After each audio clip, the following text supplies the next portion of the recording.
Largos días y plácidas noches, hijos e hijas del Omnisaya. El día de hoy hablaremos sobre un tema algo delicado, uno que podría ser tachado como material altamente herético por la Inquisición de la Sagrada Terra. Pero si has recibido esta transmisión es que eres de los pocos elegidos en esta vasta galaxia en constantes tribulaciones que está destinado a recibir este conocimiento prohibido, pero que aún así es muy importante. Esta es una cuestión con relación a sobre lo que otra vez fueran los fundamentos mismos de lo que definió el auge del imperio de la humanidad en sus inicios, la verdad imperial. Esto es un credo muy real y perteneció al periodo en el cual el dios emperador caminaba entre los mortales. Esta era su voluntad y tenía que ser transmitida y aplicada, pero que fue atenuada y corrompida por la eclesiarquía, al mezclarse estas ideas con un sistema de creencias dogmático más propias de un culto religioso a la vieja usanza de la antigua Terra, o sea, que es un sistema de creencias creado por una mano oscura, alguien cercano en un sentido jerárquico al poder ser considerado estos escritos como algún tipo de verdad trascendental. Esto se puede deducir al contener descripciones muy detalladas e inequívocas propias de alguien que tuvo que haber estado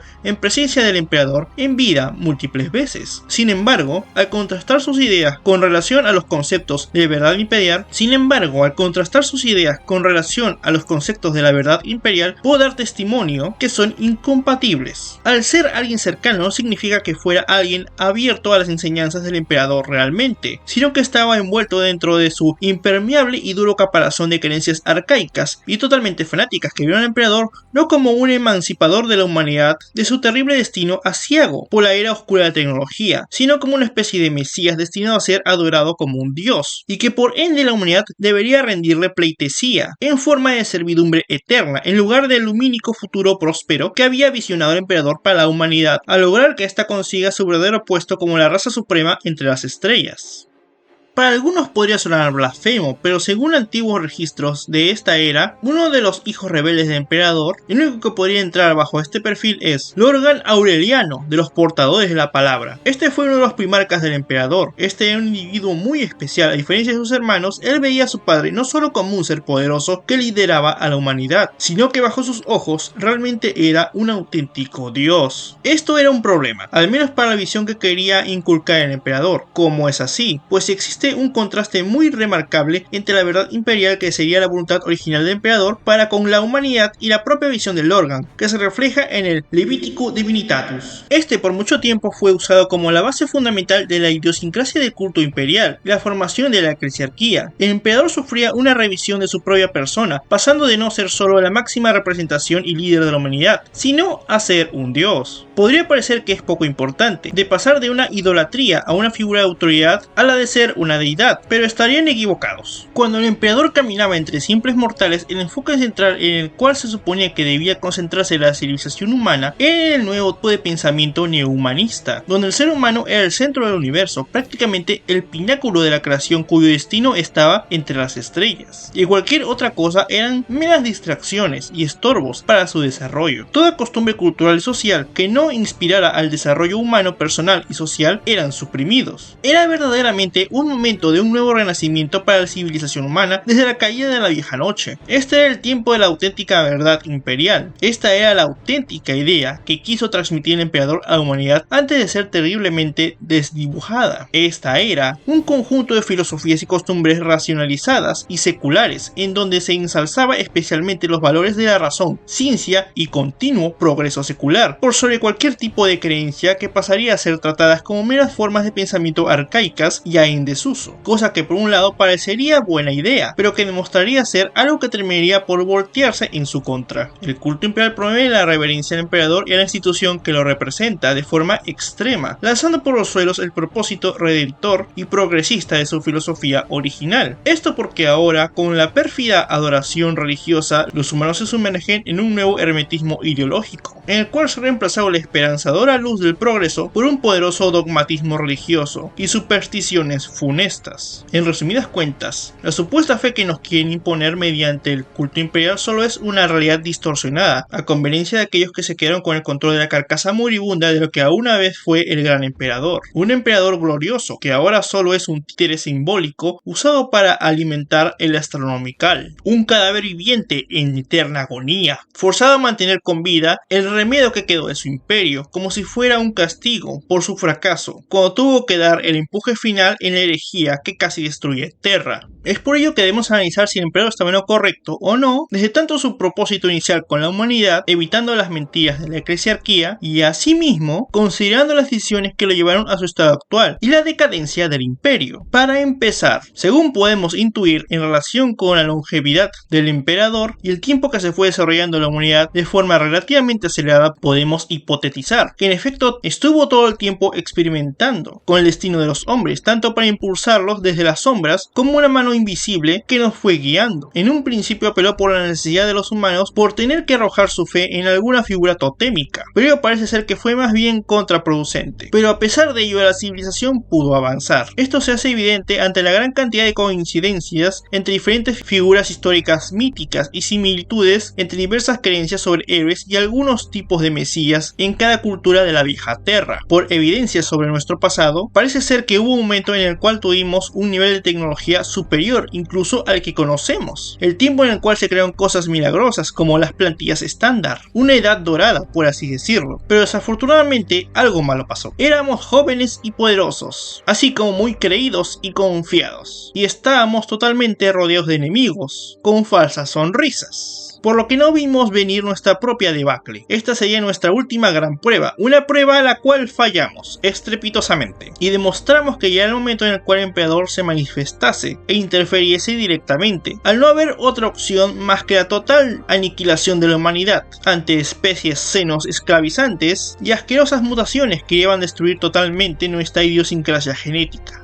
A pesar del gran nivel de manipulación que podría abarcar el emperador, es verdad que por lo menos la humanidad sí tuvo hasta el final la oportunidad de poder andar por sí mismo. Es desde el ascenso del emperador como el absoluto monarca de la Tierra, desde donde podemos analizar sus mayores problemas hasta ahora, fuera que no tengo tantos conocimientos sobre su pasado, fuera de estar conectando puntos por indagaciones y especulaciones, al menos de momento. Sí, es difícil estar investigando archivos secretos de la Inquisición, pero sus tontas reglas no me detendrán, al menos no por mucho tiempo. Bien, prosiguiendo, como sabrán, posiblemente la ahora sagrada Terra fue por mucho tiempo un asqueroso basurero que tuvo que ser reconquistada por el emperador. De estos tiempos surgirían sus ángeles, los Astartes, los Space Marine, y como no, sus guardas personales, los Custodes. Iniciaría una cruzada por todos los rincones de la galaxia, llena de brutales batallas y aplastantes conquistas, donde se manifestarían múltiples veces sus hijos, los Primarcas, los hijos perdidos que fueron esparcidos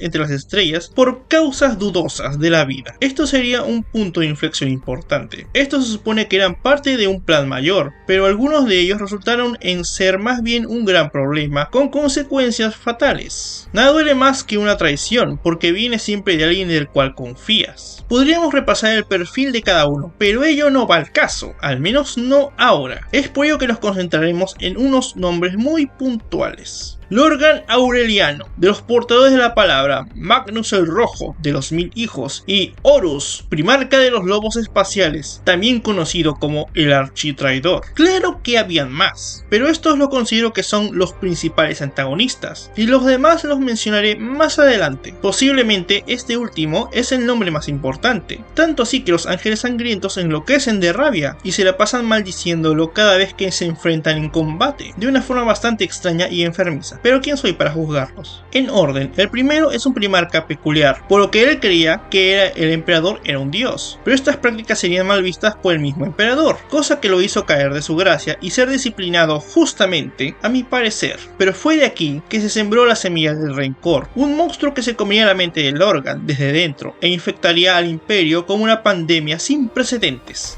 Esto con la colaboración de un marine espacial corrupto por los poderes ruinosos, uno conocido con el nombre de Erebus. Él organizaría en secreto un plan en conjunto con Lorgan para crear un alzamiento militar como nunca se había visto jamás en la historia del imperio. Para ello era necesario la ayuda del señor de la guerra Horus, la cual era un poco difícil siendo que era de los más leales al emperador. No obstante, según parece, mediante sus artes oscuras lograron nublar su mente y hacer que alce su espada en contra del imperio y de su propio padre. Esto derivaría en la gran debacle de la humanidad, la herejía de Horus, el punto de inflexión definitivo, en la cual muchos regímenes regimientos leales otorgarían ciegamente su fe al Señor de la Guerra, por sobre el mismo imperio, e incluso arrastró a esta insurgencia a varios primarcas, que vieron en ello una oportunidad de poder ejecutar sus propias agendas personales. Los traidores: Angron, de los devoradores de mundos; Perdurabo, de los guerreros de hierro; Mortario, de la guardia de la muerte; Conrad, de los amos de la noche; Fulgrim, de los hijos del emperador; Alfarius y Omegon, de la legión Alfa. Lamento que deba dejar esto como una mera mención de algo tan importante, pero realmente extenderme en cada uno no va al caso en este momento al menos. Estos son los nombres de los que otrora fueran parte de los hijos del emperador, que ayudaron a extender a la humanidad a través de las cruzadas, pero que pasaron a ser tachados como demonios que trataron de destruir al imperio, a través de los diferentes relatos a través de los eones, cosa que, como entenderán, es una verdad a medias. De este periodo debemos también recordar un evento poco conocido a la luz pública, pero que se ha guardado un pequeño récord al respecto de ello. Este era el momento en el cual aún la herejía estaba en su gesta, por lo que era posible aún una intervención temprana para evitar que se vaya de las manos. Magnus el Rojo al parecer sabía del inicio de este alzamiento contra su padre. En este momento el emperador se había retirado a Terra para atender asuntos de gran importancia que requerían su expresa y total atención en persona, cosa por la que Horus había sido nombrado como Señor de la Guerra, para que siguiese con las cruzadas. Este proyecto era tan importante que fue manejado con el más absoluto hermetismo total, tanto en el sentido que no había ninguna fuga de información, como en el sentido que Terra había sido recubierta con una protección antipsíquica. Con ello se aseguraba que no hubiese intrusos de ningún tipo, pero tampoco que se pudiese escapar ningún tipo de grito psíquico de ayuda. Según se investiga, este incidente en particular, Magnus auténticamente trató de advertir a su padre, pero su advertencia psíquica, al tratar de penetrar la barrera de Terra, ocasionaría asimismo su colapso. Ello causó una alteración en la uniformidad similar a como cuando una nave no tiene su campo Giller, como si se tratase de un trozo de carne arrojado en las calles de alguna ciudad colmena. Las criaturas de la uniformidad se abalanzaron a Terra, atraídos por la disrupción psíquica, lo cual hizo que estos sean un nuevo problema con el cual el emperador y sus guardias personales tuvieron que lidiar. Mucho de lo que en verdad pasó está totalmente censurado, pero rascando en los pocos archivos que pude investigar y robar, he podido deducir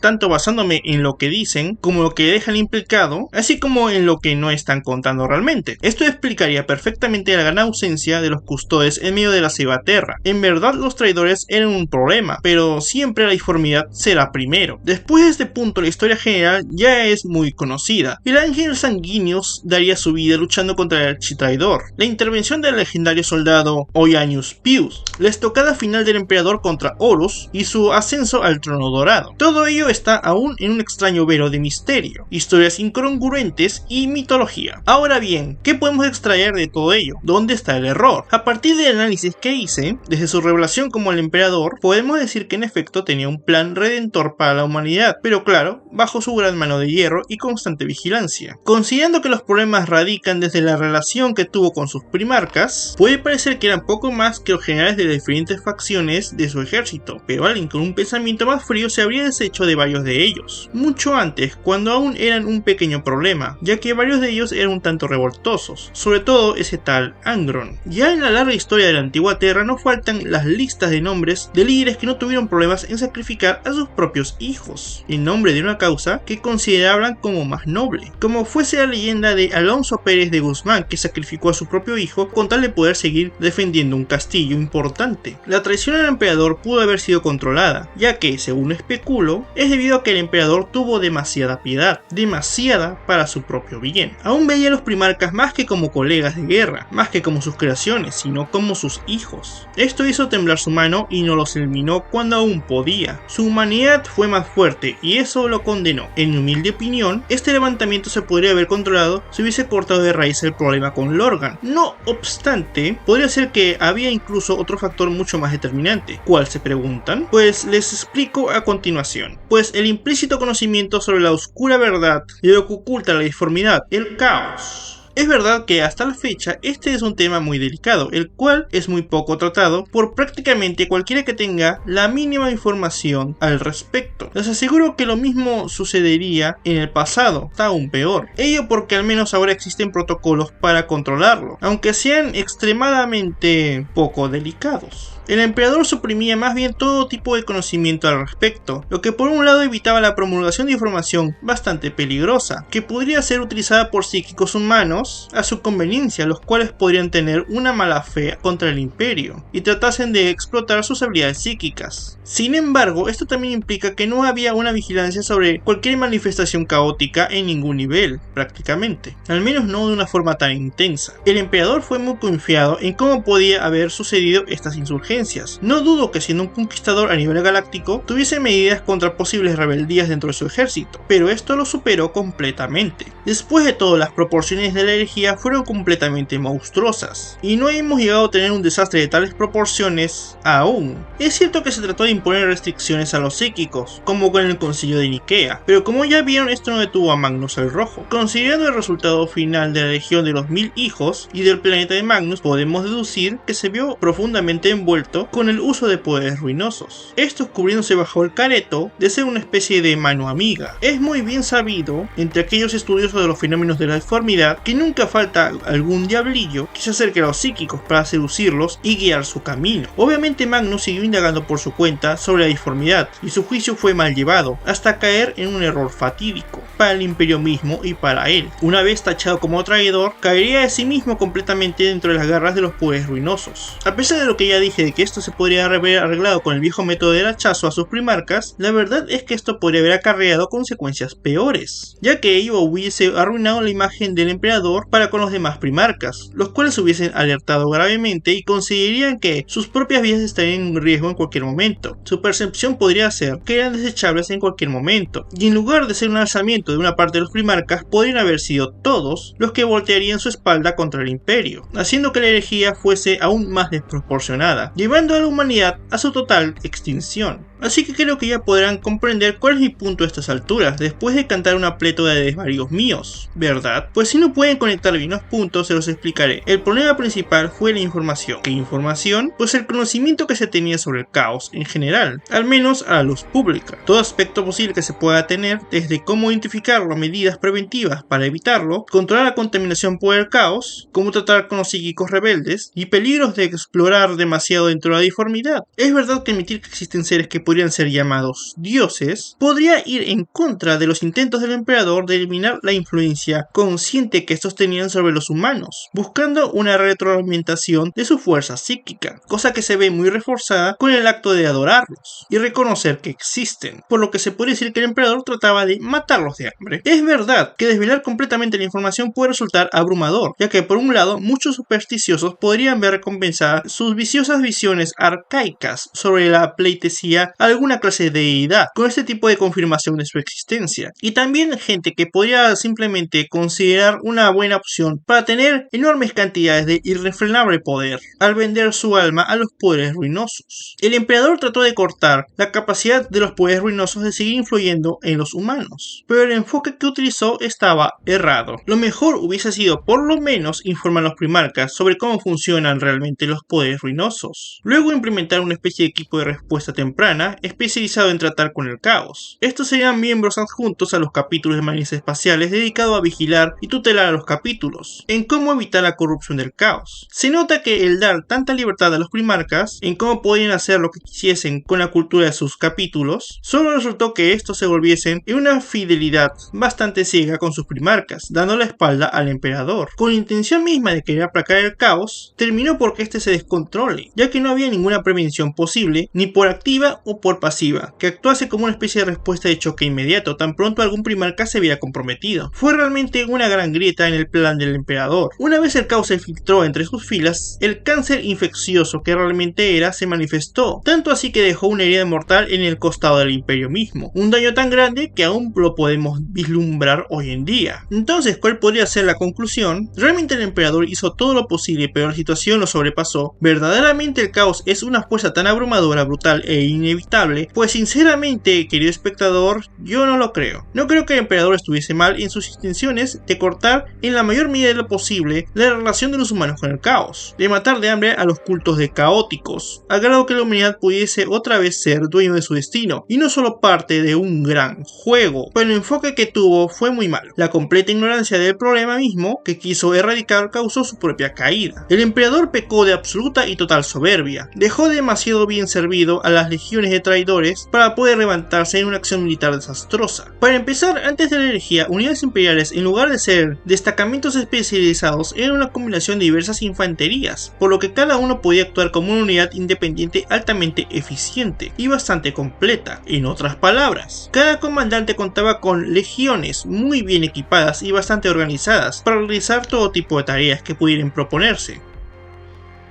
Ello terminó por jugarles en contra, ya que los traidores eran unidades muy coherentes y homogéneas, cosa que ahora se evita al repartirlos en unidades especializadas, por lo que un levantamiento muy grande sería solo posible dando un montón de coordinación entre diferentes facciones de las diferentes ramas del Astral Militarum, cosa que sería rápidamente sofocada antes de que siquiera pudiese llegar a coordinar las fuerzas en diversas unidades. Sí, una vez que la burocracia al fin es útil. Algo clave para el renacer de la humanidad sin duda fue la intervención del emperador. Un sistema tan roto no podría haber sobrevivido por mucho tiempo sin una mano firme que lo mantuviese unido. El próximo paso era prácticamente una inmediata extinción a mano de los senos, que nos habían traicionado, o ser cada vez más consumidos por mutaciones sancionables, o por el caos a causa de psíquicos fuera de control. La galaxia sigue en movimiento, y nosotros nos estamos estancando. El problema fue sobre todo el no confiar en cómo manejar el conocimiento de la existencia de la deformidad, y la organización del ejército, claro está. Pero sin lugar a dudas, el mayor error fue que el emperador dudó en combatir contra su hijo Horus, el architraidor. Como ya mencioné con anterioridad, se habla de un relato propagandístico sobre cómo un soldado intervino en último momento, pero es obvio que esto es una alegoría inventada con fines de propaganda. De verdad es que, acorde al perfil que hemos podido construir, me parece más bien que el emperador por un momento dudó de destruir a su propio hijo, pero finalmente se dio cuenta del monstruo en el cual se había convertido y tuvo que destruirlo definitivamente. Pero ya era muy tarde, porque el mismo emperador se encontraba herido mortalmente. Por más poderoso que fuese, el daño ya estaba hecho, más allá de cualquier reparación posible. Pero asimismo aún tenía la tarea de estar en el trono dorado. Más que para curarlo, lo mantiene existiendo más que viviendo, hasta nuestros días. Ciertamente Lorgan se equivocó con el emperador, ya que, como este último dijo, no era un dios, sino un hombre. Uno muy especial, pero un hombre al final de cuentas, y como todo hombre, erró terriblemente. Esto también podría deberse a que no parece que nadie alguna vez lo haya tratado de cuestionar en ningún modo. Desde que conquistó Terra y empezó las cruzadas, parece que nadie se la había revelado, o al menos cuestionado de alguna forma, hasta donde yo sé, y asimismo este parece que nunca se dio ante nadie. Esto genera una peligrosa campana de resonancia a su alrededor, donde no tiene otra forma de conducir sus pensamientos fuera de lo que ya considera lo correcto. Para contestar finalmente la pregunta, sería que sí, el emperador tenía razón con su objetivo final, pero sus métodos eran ineficaces, y eso lo llevó a su desgracia. Realmente una serie de errores desafortunados. Ahora quisiera agregar algo más, y eso es que todo lo que he expuesto en este ensayo lo estoy exponiendo desde la perspectiva que he podido generar en base a mis análisis y toda la evidencia que pude robar. Esto lo tengo que aclarar, porque al final de cuentas existen detalles algo oscuros censurados por la Inquisición, y además hay que sumarle a esto que no es como si yo pudiese leer la mente del emperador. Su mente realmente es un enigma a toda regla. Sus habilidades psíquicas realmente rebalsan los límites de cualquier psíquico conocido. Muy posiblemente tendría algún tipo de habilidad premonitoria, aún más desarrollada que cualquiera otra que se haya visto antes. Sin mencionar que tenía a su diestra a uno de los psíquicos más poderosos del imperio en su momento, Malcador el Sigilio. Es difícil tratar de comprender a cabalidad cómo funcionaban sus procesos mentales en comparación a un humano normal. Después de todo, nunca he tenido la oportunidad de diseccionar a alguien similar, aún no al menos. Pues bien, creo que voy llegando al final de esta transmisión. Recuerda, ciudadano del imperio, la verdad está ahí afuera para quien busca y escucha, pero cuidado con los susurros seductores de la deformidad que se oculta en tu pared. Adiós y hasta otra transmisión. Que el Omnisaya los bendiga con ideas y tecnología.